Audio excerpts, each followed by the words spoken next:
ფრანგი ჟურნალისტები სებასტიენ დენი და ჟოსუე კასე ზურიკო დავითაშვილის სავარაუდო ტრანსფერთან დაკავშირებით ახალ ინფორმაციის აქვეყნებენ.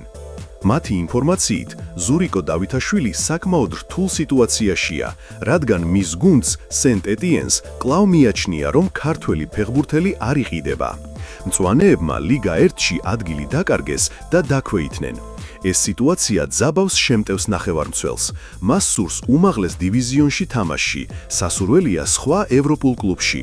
ამიტომ მოსალოდნელია ფეხბურთელის მხრიდან კლუბთან მიმართებაში ტონი გამკაცრდეს, წერს გამოცემა.